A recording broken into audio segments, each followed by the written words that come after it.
भैया हम गीतकार शक्ति सूर्या आप सब भोजपुरी श्रोतागण के प्रणाम करतानी।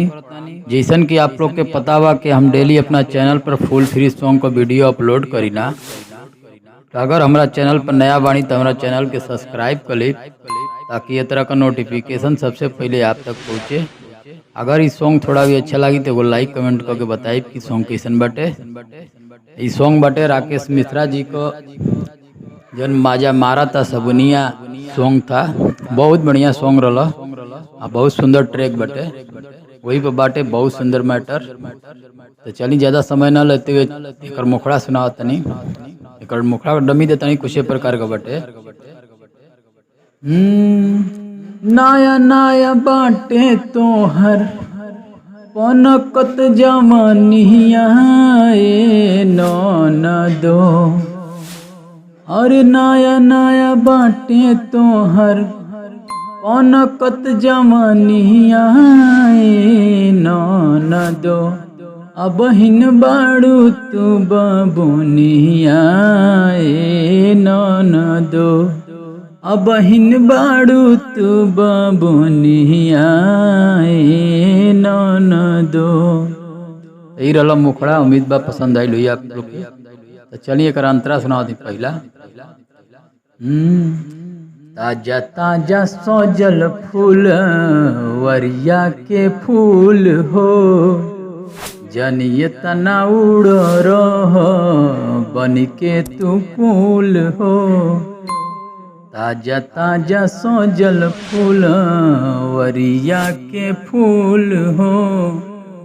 जनिए तना उड़ रह बन के तू फूल हो। देखले न बाड़ू अभी सुन पूरा दुनिया न दो। देखले न बाड़ू अभी सुन पूरा दुनिया न दो। अबहिन बाड़ू तू बबुनिया न दो। अबहिन बाड़ू तू बबुनिया न दो। यही रहा पहला अंतरा। चलिएगा दूसरा अंतरा सुनाते हैं आप लोग के। राख जोगा के नाजुक होला दिन जवानी के। शक्ति सूर्या सिंगर नाही बुझी तोहरा पानी के। आय राख जोगा के नाजुक होला दिन जवानी के। शक्ति सूर्या सिंगर नाही बुझी तोहरा पानी के। गाँव टोला मारी ताना कही के चटनी न दो। गाँव टोला मारी ताना कही के चटनी न दो। अबहिन बाड़ू तू बबुनिया न दो।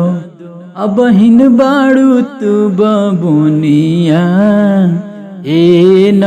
न दो।